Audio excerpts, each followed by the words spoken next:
Magandang buhay mga future psychometricians. So ito na yung ating third video lecture. And for today's discussion, ang pag-uusapan naman natin ay ang classical organizational theory. So kabilang dito ang mga theorists or proponents na nagbigay ng foundation sa modern organizational management. And also, let me present to you yung outline ng ating discussion. So, overview and criticism of classical organizational theory, scientific management theory by Frederick Taylor, bureaucratic theory by Max Weber, and administrative theory by Henry Fayol. So, let us define what is classical organizational theory. So, it views that organization is like a machine or parang isang makina, and their main focus is efficiency, productivity at economic growth ng organization. So, ang bawat employee or empleyado ay parang isang bahagi ng makina. May specific na role at kailangan nilang sundin ang rules at hierarchy para maging efficient ang kanilang trabaho. So there are three major characteristics ang classical organizational theory. Number one is clearly defined roles. So employees have specific tasks and responsibilities. Ibig sabihin, hindi sila basta-basta gumagawa ng trabaho na hindi naman nila role. Pangalawa is hierarchical structure. So, organizations follow a chain of command. So, paano natin nasabi? For example, there is an update. So, manggagaling muna sa boss dun sa pinakamataas. And then it will be turned over to supervisor hanggang sa makarating sa worker doon sa pinakang mababa. And then, third is formal rules and standard procedure. And this is something that employees must follow those formal policies, procedures, and guidelines. So, kahit na sabi sa pag-aaral, effective and efficient ito, there are some limitations or criticism ang classical theory. So, una is neglects informal groups. So, ibig sabihin, hindi masyadong kinikilala ang informal relationships ng employees tulad ng friendships, support groups, or employee networks. Pangalawa, ignores external factors. So, hindi gaano kinoconsider ang culture, environment, or social influences na nakakaapekto sa behavior ng employees. Pangatlo, lacks of humanistic approach. So, meaning mas priority ang productivity ng organization kaysa sa well-being ng worker. And fourth one is yung one-way communication. So the communication usually coming from top to down. So once again, ibig sabihin, simula sa boss, ipapadala yung update doon sa mga empleyado. So to best understand, so meron tayong example.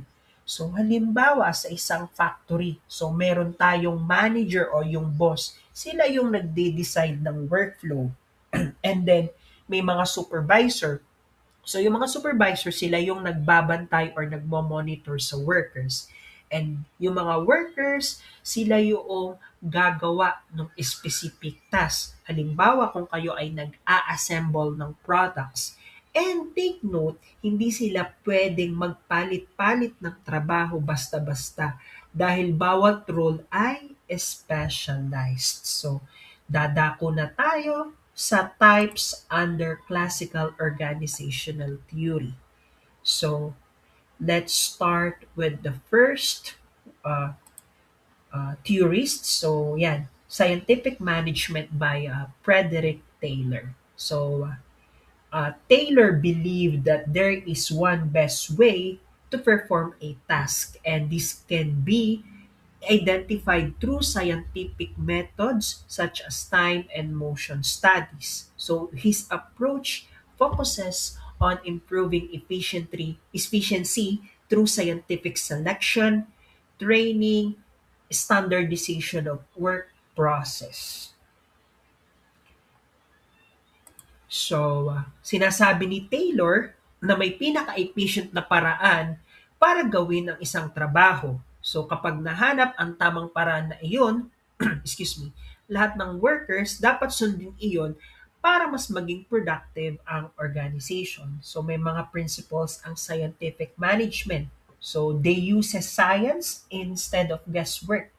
So scientific selection of workers based on qualification. Third is cooperation between management and labor. And the last thing, pinakamahalaga, is proper training of workers. So sabi nga, kapag nahanap ang tamang paraan na iyon, lahat ng workers dapat sundin iyon para mas maging productive ang organization, para mas madali nating maintindihan. So ito yung example. Halimbawa, nasa isang manufacturing company tayo, so pinag-aaralan ng manager kung gaano katagal gawin ng worker ang isang task. So, kapag nahanap nila ang pinakamabilis at pinaka-efficient na method, yun ang standard process na susundin ng lahat ng workers.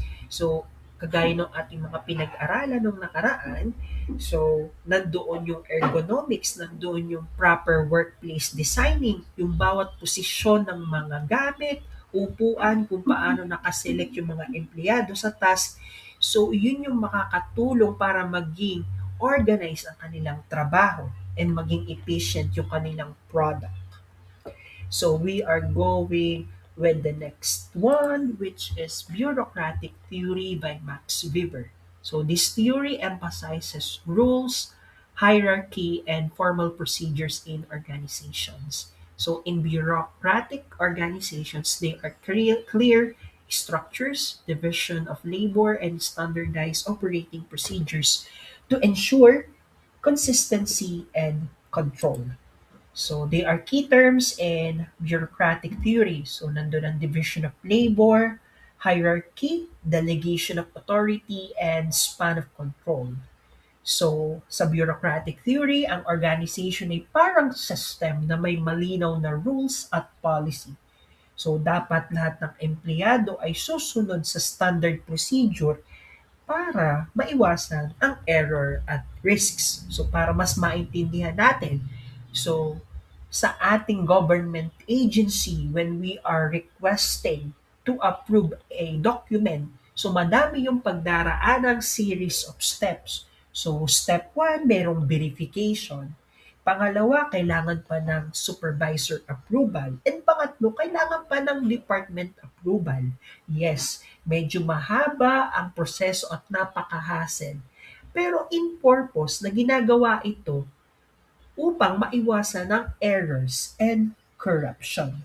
So, the same thing, meron din silang criticism. So, nandoon nga yung masyadong rigid at mabagal ang proseso. And also, mahirap mag-adapt sa rapid organizational changes. And yung pangatlo, workers may feel bored and unmotivated due to repetitive tasks. So we are going with the third, which is administrative management by Henry Fayol. So unlike Taylor, who focus on workers, so si Fayol, ang focus naman niya is the role of managers in managing organizations effectively. So he proposed five functions of management. So nandoon yung planning, which is setting goals and strategies. Pangalawa, organizing, which is arranging resources and tasks. Third is commanding, which is directing employees. Pang-apat, coordinating, which is ensuring teamwork. And panglima, controlling, which is monitoring performance. So sa theory ni Peyol, mahalaga na maayos ang pamamahala ng managers para maging successful ng organization. Let's say for instance, sa isang company project, so bilang manager, it is your job to plan the project, mag-assign sa employees sa bawat tasks, coordinates departments, and monitor progress. And he also introduced the 14 principles of administrative management, which serves as guidelines for effective organizational management. So, I don't gonna read this. So, ang gagawin nyo na lang, you can take a screenshot of these 14 um, principles ng administrative. So I will count 5, 4, 3, 2, 1. So you can take a screenshot. And then second one, okay, 5, 4, 3, 2, 1. So you can take a screenshot.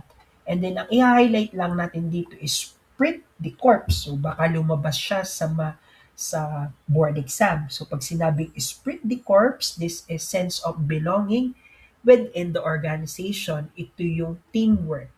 Okay? So let's have a board exam quick memory tip. So sa classical organizational theories, merong TWF. So Taylor for scientific management, Weaver, bureaucracy, Fayol, which is administrative management. So overall, classical organizational theory laid the foundation for understanding organizational structure, management, and efficiency. However, later theories such as neoclassical and modern organizational theories emerged to address its limitation by focusing more on human behavior and environmental factors, which will be discussed on the next lecture na ating i-upload. And that concludes our discussion on classical organizational theory. So once again, good luck, future psychometricians, and let's ace the exam.